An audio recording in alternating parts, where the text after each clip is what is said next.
Hello everyone.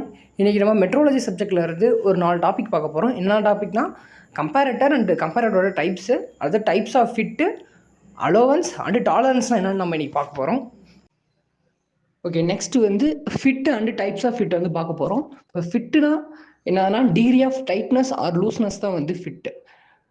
ஃபிட்டுனா என்னன்னா, அதாவது meaning என்னன்னா, ஒரு ஹோலும் ஷாஃப்ட்டும் அசம்பிள் பண்ணும்போது அது எப்படி ஃபிட் அது எப்படி அசம்பிள் ஆகுது அதை பற்றி சொல்கிறது தான் வந்து ஃபிட்டுமோ. அதில் மொத்தம் 3 டைப்ஸ் இருக்குது. ஒன்று கிளியரன்ஸ் ஃபிட், இன்னொன்று டிரான்சிஷன் ஃபிட், இன்னொன்று வந்து இன்டர்ஃபரன்ஸ் ஃபிட். ஃபஸ்ட்டு கிளியரன்ஸ் ஃபிட்னா என்னென்னு பார்ப்போம்.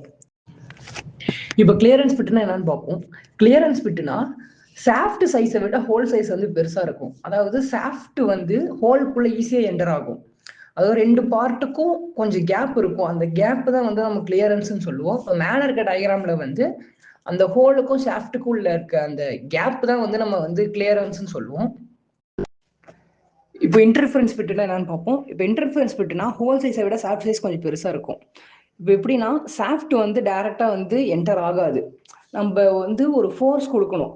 அதாவது ப்ரெஸ் ஃபிட்டு, அப்படி இல்லைன்னா வந்து ஹீட்டிங் ஆர் கூலிங் மெத்தட் மூலயமா அசம்பிள் பண்ணுவோம். இந்த இன்டர்ஃபரன்ஸ் ஃபிட் வந்து ரொம்ப வந்து டைட் ஃபிட். ஃபார் எக்ஸாம்பிள், இப்போ ஹோலோட சைஸ் வந்து 20 mm, சாஃப்டோட சைஸ் வந்து 20.03 mm. இப்போ 0.03 mm வந்து கொஞ்சம் அதிகமாக இருக்கிறதுனால நம்ம வந்து நார்மலாக வந்து ஒரு ஃபோர்ஸ் கொடுத்து ப்ரெஸ் பண்ணி ஃபிட் பண்ணுற மாதிரி இருக்கும். இப்போ இதோட சாஃப்டோட சைஸ் வந்து கொஞ்சம் பெருசாக இருந்துச்சுன்னா நம்ம ஹீட்டிங் ஆர் கூலிங் மெத்தட் மூலமாக யூஸ் பண்ணி நம்ம ஃபிக்ஸ் பண்ணலாம். நெக்ஸ்ட் டிரான்சிஷன் ஃபிட்னா என்னன்னு பார்ப்போம். டிரான்சிஷன் ஃபிட்னா என்னன்னா ஹோல் சைஸும் சாஃப்ட் சைஸும் ஆல்மோஸ்ட் சேமாக இருக்கும். அதாவது கொஞ்சம் கிளியரன்ஸ் வந்து கொஞ்சம் இருக்கலாம், அப்படி இல்லைன்னா வந்து கொஞ்சம் டைட்டாக இருக்கணும்.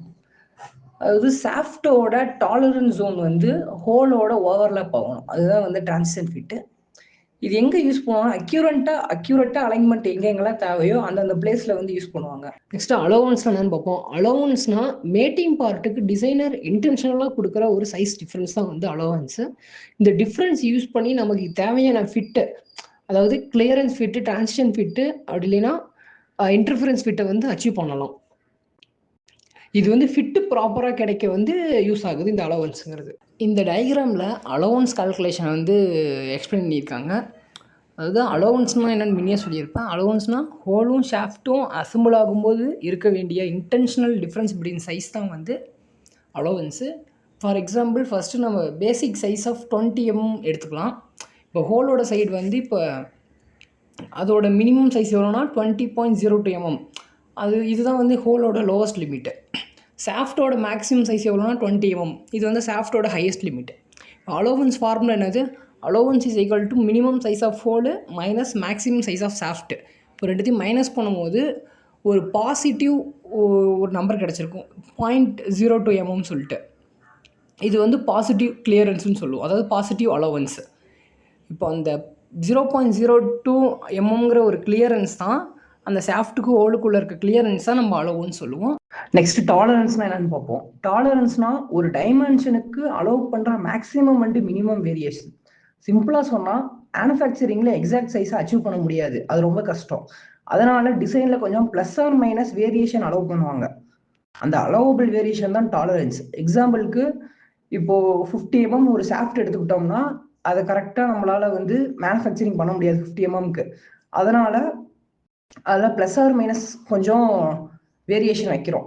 For example, dimension equal to 50 plus or minus 0.02 mmனா அது மீனிங் என்னன்னா, இப்போ மேக்ஸிமம் சைஸ் வந்து 0.02, அதாவது 50.02 mm வரைக்கும் மேக்ஸிமம் சைஸ் இருக்கலாம். மினிமம் சைஸ் 49.98 mm, அதாவது ப்ளஸ் ஆர் மைனஸ் 0.02 mm வந்து இருக்கலாம். இந்த ரேஞ்சுக்குள்ளே இருந்தால் மட்டும்தான் இந்த பார்ட் அக்செப்டபிள், அப்படி இல்லைன்னா இது ரிஜெக்ட் பண்ணிடுவாங்க. ஓகே, இப்போ கம்பேரட்டர்னு என்னென்னு பார்ப்போம். கம்பேரட்டர்னால் அது ஒரு ப்ரிசிஷன் மெஷரிங் இன்ஸ்ட்ருமெண்ட். இது ஒர்க் பீஸோட சைஸை ஸ்டாண்டர்ட் சைஸோட கம்பேர் பண்ண யூஸ் பண்ணுவாங்க.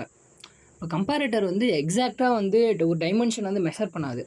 அது ஸ்டாண்டர்ட் சைஸை விட அதிகமாக இருக்கா, அது சைஸ் டைமென்ஷன் கொஞ்சம் அதிகமாக இருக்கா கம்மியாக இருக்கான்னு வந்து இண்டிகேட் மட்டும் தான் பண்ணும். இப்போ கம்பேரட்டரில் வந்து நிறைய டைப் இருக்குது. இதில் ஃபஸ்ட் டைப் என்ன பார்க்க போகிறோம்னா, நம்ம நிமேட்டிக் கம்பேரட்டர்னு என்னென்னு பார்க்க போகிறோம். நிமேட்டிக் கம்பேரட்டர்னா என்னன்னா, கம்ப்ரஸ்டு ஏரை யூஸ் பண்ணி ஒர்க் பீஸோட டைமென்ஷனை வந்து கம்பேர் பண்ணுற கம்பேரட்டர் தான். இது வந்து எங்கெங்க யூஸ் பண்ணுவாங்கன்னா, இது இன்டர்னல் டயாமீட்டர் கண்டுபிடிக்க, எக்ஸ்டர்னல் டயாமீட்டர் கண்டுபிடிக்கலாம் யூஸ் பண்ணுவாங்க. இன்டர்னல் டயாமீட்டர்ல எப்படி கண்டுபிடிப்பாங்கன்னா, இது பிளக் கேஜ்னு சொல்லிட்டு ஒரு கேஜ் இருக்கும்.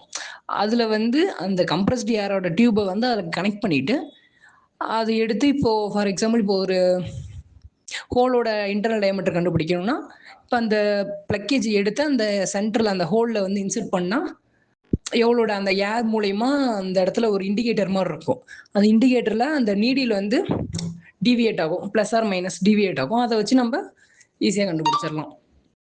நெக்ஸ்ட் வந்து எக்ஸ்டர்னல் டயாமீட்டர். எக்ஸ்டர்னல் டயாமீட்டருக்கு வந்து ரிங்கேஜ்னு ஒன்று இருக்கும். அதுலேயும் அதே மாதிரி அந்த டியூபை கனெக்ட் பண்ணிட்டு அதில் வந்து அந்த கம்ப்ரஸ்டு ஏர் மூலயமா அந்த இண்டிகேட்டரில் வந்து டிவியேட் ஆகும். அதுலேயும் வந்து நம்ம ப்ளஸ் ஆர் மைனஸ் இந்த மாதிரி காமிக்கும். அதை வச்சு நம்ம ஈஸியாக டைமென்ஷன் வந்து கண்டுபிடிக்கலாம். மெக்கானிக்கல் கம்பேரட்டர்னா gear, lever, spring and rack and pinion மாதிரி ஒரு மெக்கானிக்கல் பார்ட்ஸை யூஸ் பண்ணி ஒர்க் பீஸோட டைமென்ஷனை ஸ்டாண்டர்ட் டைமென்ஷனோட கம்பேர் பண்ணுற ஒரு கம்பேரட்டர் தான் வந்து மெக்கானிக்கல் கம்பேரட்டர். அப்போ இது எக்ஸாம்பிள்னா டயல் இண்டிகேட்டரு. டயல் இண்டிகேட்டரில் பிளஞ்சர்னு சொல்லிட்டு ஒன்று இருக்கும். அதாவது டயல் இண்டிகேட்டருக்கு கீழே அந்த பிளஞ்சர் என்ன பண்ணுன்னா ஒர்க் பீஸை டச் பண்ணும்போது மூமெண்ட் ஆகும். மூமெண்ட் கியர் அண்டு லிவர் மூலிமா பாயிண்டருக்கு டிரான்ஸ்ஃபர் ஆகும். இப்போ பாயிண்டர் டயலில் மூவ் ஆகி டீவியேட் காட்டும். அது வந்து எக்ஸாக்டாக மெஷர் பண்ணுறது இல்லை, ஸ்டாண்டர்ட் சைஸை விட பெருசாக இல்லை சிறுசான்னு மட்டும் இண்டிகேட் பண்ணும். Next optical comparator. Optical comparator வந்து எதுக்கு யூஸ் பண்ணுவோம்னா கியரு, த்ரெட்டு, அடுத்தது cutting tool and complex shaped காம்போனன்ட்ஸை வந்து இன்ஸ்பெக்ட் பண்ண யூஸ் பண்ணுவாங்க.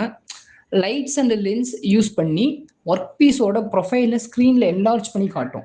இதனால small defect and dimension error அக்யூரேட்டாக ஐடென்டிஃபை பண்ண முடியும்.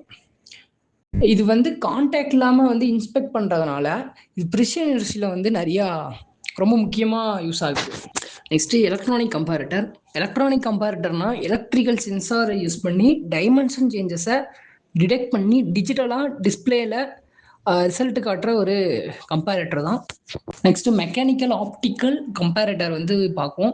மெக்கானிக்கல் ஆப்டிக்கல் கம்பேரட்டர் வந்து மெயின்லி ஹை ப்ரிசிஷன் மெஷர்மெண்ட் தேவைப்படுற இண்டஸ்ட்ரியில் மட்டும் தான் யூஸ் பண்ணுவாங்க. இது மெக்கானிக்கல் மூமெண்ட்டும் ஆப்டிக்கல் சிஸ்டத்தையும் யூஸ் பண்ணி ரொம்ப சின்ன டைமென்ஷன் சேஞ்சஸை பெருசாக மேக்னிஃபை பண்ணி காமிக்கும். அதனால வந்து precision machine parts, gauges, slip gauges and measuring instrument calibration பண்ணுறதுக்காக யூஸ் பண்ணுவாங்க. Tool rooms, calibration laboratories and quality control டிபார்ட்மெண்ட்ல அக்யூரேட்டாக இன்ஸ்பெக்ஷனுக்கு இது ரொம்ப முக்கியமாக தேவைப்படுது.